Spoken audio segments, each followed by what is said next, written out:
Guys, ये question शुरू करने से पहले मैं कुछ बताना चाहता हूँ।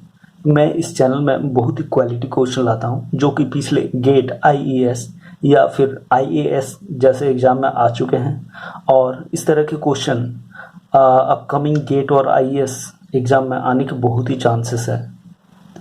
तो गाइस, अगर आपने अभी तक इस चैनल को सब्सक्राइब नहीं किया है तो अभी सब्सक्राइब कर लीजिए और हमारे साथ बने रहिए। तो गाइस, क्वेश्चन स्टार्ट करते हैं। और ये क्वेश्चन भी ईएससी 2006 का मेंस में आ चुका है और अपकमिंग ईएससी और गेट एग्जाम के लिए बहुत ही इंपॉर्टेंट क्वेश्चन है। ठीक है, तो हम क्वेश्चन देखते हैं क्या दिया हुआ है। An intermediate parallel shaft jet is used for gearing together two shaft X and Y which are coaxial to each other।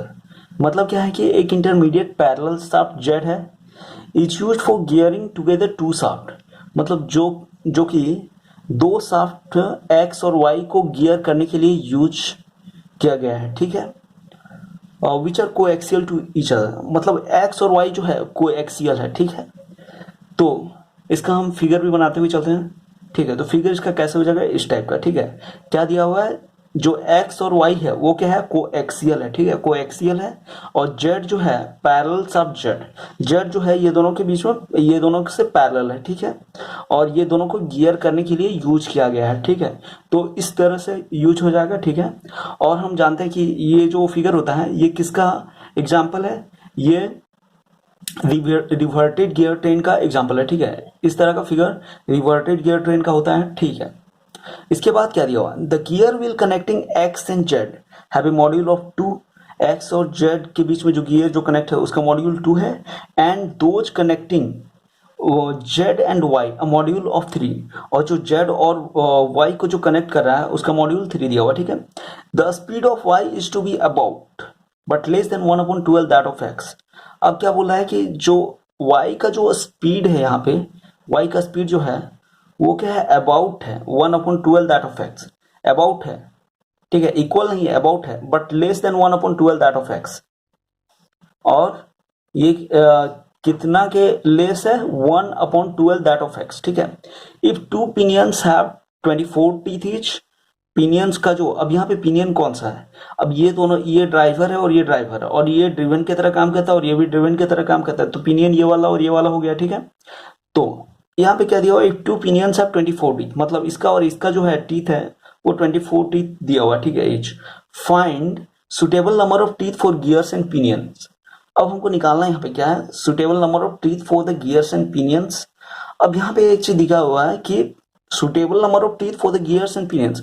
अब गियर्स तो समझ में आ रहा है कि अगर पिनियन का दिया हुआ है तो हमको गियर का टीथ पूछा है, लेकिन या फिर पिनियन भी लिख दिया, तो उसका क्या मतलब है, इसका मतलब है कि मतलब ईएससी में इस टाइप का ट्रिक की क्वेश्चन बहुत ही पूछा जाता है। ठीक है, इस तरह का ट्रिक की क्वेश्चन एकदम भरा भरा रहता है।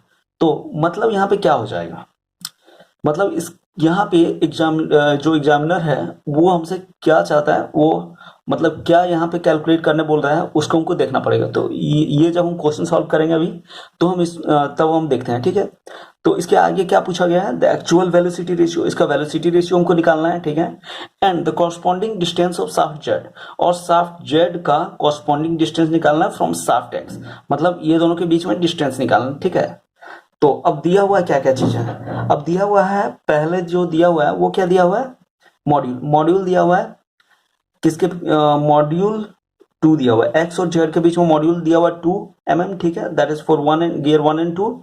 और एम डैश जो दिया हुआ है that is Z and Y के बीच में मॉड्यूल दिया हुआ है 3, जेड और वाई के बीच में मॉड्यूल 3 दिया हुआ है। ठीक है, तो M dash equal to 3 mm for 3 and 4।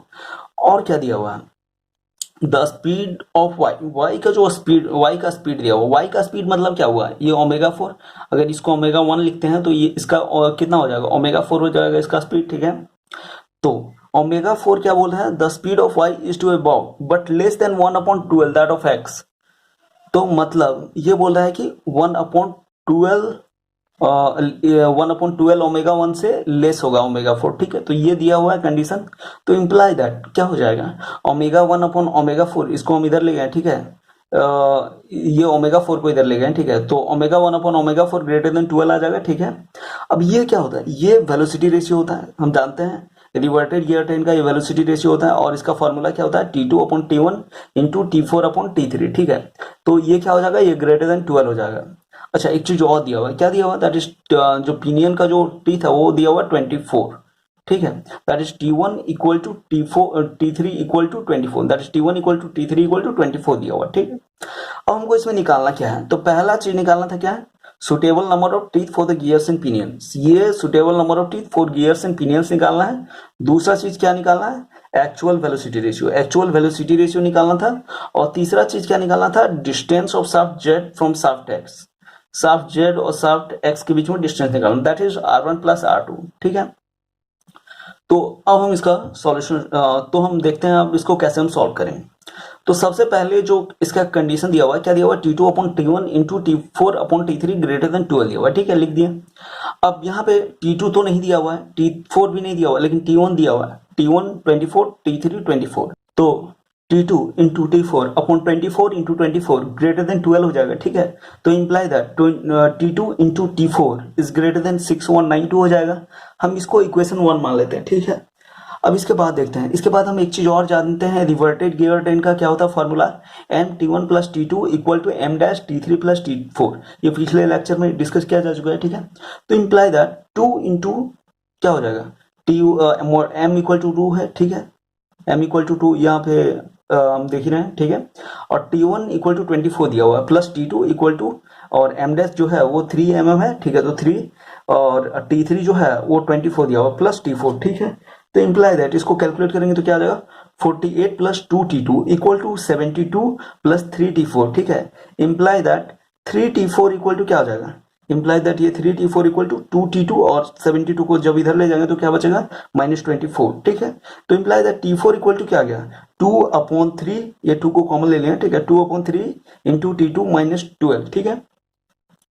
तो अब ये जो इक्वेशन 2 आया है इसको हम 1 में पुट कर देते हैं, तो क्या हो जाएगा, T2 इंटू T4 के जगह पे ये वाला पुट कर दिया, that is 2/3 into T2 -12 greater than 6912, ठीक है।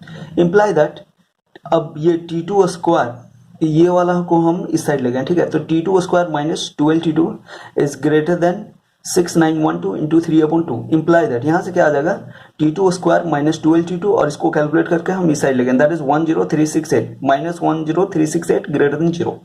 तो इम्प्लाई दैट क्या आ गया, अब इसको सॉल्व कर देते हैं, that is T2 square minus 1082 plus 962 minus 10368 greater than 0। Imply that अब यहाँ से क्या करेंगे, हम T2 को कॉमन लेंगे, that is T2 minus 108 plus 96 यहाँ कॉमन लेंगे, 96 into T2 minus 108 equal to 0। Imply that T2 plus 96 into T2 minus 108 greater than 0। Imply that T2 greater than minus 96 और T2 ग्रेटर देन 108। तो ये दोनों में से अब जो क्या यहाँ पे आएगा, T2 ग्रेटर देन 108, ठीक है। तो ये कब आया, ये आया this we get by assuming T1 equal to T3 equal to 24। ये तब आया जब हम T1 और T3 को हम 24 माने थे, तब आया, ठीक है। और हम जानते हैं कि जो नंबर ऑफ टीथ है वो इंटीजर ही हो सकता है, तो यहाँ पे T2 कितना हो, पहले हम एज्यूम करते हैं अब T2 इक्वल टू 109, ठीक है। अब जब T2 इक्वल टू 109 एज्यूम करेंगे तो क्या हो जाएगा, T4 इक्वल टू 2/3, यहाँ से 2/3 और T2 के जगह पे वैल्यू पुट कर देते हैं 10, तो कितना आ जाएगा 109 माइनस 12, तो इक्वल टू 64.66। सो यहाँ पे T4 क्या आया, 64.66। अब हम जानते हैं कि नंबर ऑफ टीथ तो फ्रैक्शन तो हो नहीं सकता है, ठीक है। तो हम इसको क्या किया है, 65 लिख दिया, ठीक है। हम इसको एक बढ़ा दिया, ठीक है। अब यहाँ पे जो T4 है, मतलब इसका नंबर ऑफ टीथ है, ये जो व्हील 4 है, इसका नंबर ऑफ टीथ हम क्या किए, थोड़ा सा बढ़ा दिए। अब इसका अगर नंबर ऑफ टीथ बढ़ाएंगे तो मतलब इसका तो हमको घटाना पड़ेगा ना, क्योंकि इसके और इसके बीच में डिस्टेंस तो सेम है। मतलब इसका अगर हम पेरीमीटर अगर बढ़ा रहे हैं, इसका अगर हम डायमीटर बढ़ा रहे हैं तो इसका घटाना पड़ेगा। तो मतलब इसका अगर टीथ हम बढ़ा रहे हैं तो इसका हमको टीथ कम करना पड़ेगा, क्योंकि मॉड्यूल तो सेम रहना है, ठीक है। तो यहाँ पे जो अगर हम T4 को अगर हम 65 करेंगे तो T3 को हमको कम करना पड़ेगा, that is T3 equal to 24 minus 1 equal to 23, that is if T4 will be more imply that T3 will be less. तो अब हमको क्या क्या मिल चुका है, यहाँ पे एक T4 मिल चुका है जो कि मेरा आंसर आ चुका है, और दूसरा T3 ये भी आ चुका है, ठीक है। अब हम T2 निकालते हैं, ठीक है, क्योंकि T1 तो हम फिक्स माने ही हैं, T1 इक्वल टू 24, तो उसको हमको निकालने की जरूरत नहीं है। अब हम T2 निकाल लेते हैं, ठीक है। तो T2 निकालने के लिए हम T3 को इस फॉर्मूला में पुट करते हैं, that is m T1 plus T2 equal to m dash T3 plus T4, ठीक है। तो यहाँ पे हम m इक्वल टू 2 है, ठीक है। T1 इक्वल टू 24, ठीक है। T1 इक्वल टू 24 तो ये हम मानेंगे फिक्स है, ठीक है। Plus T2 equal to m dash equal to 3 है, और T3 जो है वो कितना निकला 23, और T2 जो है वो 65 निकला, ठीक है। तो सारा पुट कर दिए value, imply that T2 equal to क्या आ जाएगा, that is 3 into 23 plus 65 88 upon 2, ठीक है। माइनस ये जो 24 है इसको इधर ले जाएंगे तो क्या हो जाएगा, माइनस हो जाएगा, ठीक है। -24, तो T2 कितना है 108, तो ये एक आंसर हो गया, ठीक है। तो यहाँ हम देख रहे हैं कि मतलब अब मेरा चारों जो नंबर ऑफ टीथ है वो आ गया, दैट इज पहला क्या है, पहला ये T4 आ गया, दैट इज 65, T3 आ गया 23, T2 आ गया 108, और T1 जो कि हम पहले ही माने फिक्स है, ठीक है, दैट इज 24, ठीक है। तो ये नंबर ऑफ टीथ आ गया। अब इसके बाद हमको क्या निकालना था, अब इसके बाद हमको निकालना है एक्चुअल वेलोसिटी रेशियो, ठीक है। तो actual velocity ratio that is omega 1 upon omega 4, that is speed of main driver upon speed of main driven, ठीक है। That is omega 1 upon omega 4। इसका फॉर्मूला क्या होता है in reverted gear train, that is T2 upon T1 into T4 upon T3। तो इस T1 का value put कर दिया, that is 108, T4 equal to 65 and T1 equal to 24 and T3 equal to 23। तो कितना आया आंसर, दैट इज 12.718। तो ये एक आंसर हो गया, that is actual velocity ratio. और उसके बाद हमको निकालना था R1 प्लस R2। अब R1 प्लस R2 इसका फॉर्मूला हम जानते हैं, that is MT1 upon 2 plus MT2 upon 2। अब यहाँ पे वैल्यू पुट कर दिया, m कितना दिया हुआ है, अब इसके और इसके बीच में हमको निकालना है, ठीक है ना। R1 प्लस R2 ये है ना, तो मॉड्यूल यहाँ पे 2 हो गया, ठीक है। तो 2 कॉमन ले लिए अपॉन 2, ठीक है। ये भी 2 कॉमन, ये भी 2 कॉमन ले लिया, और T1 और T2 का वैल्यू पुट कर दिया। तो आंसर कितना है 132 mm answer. So this is the answer, okay. So guys, if you like this video, please subscribe this channel guys and click on the like button.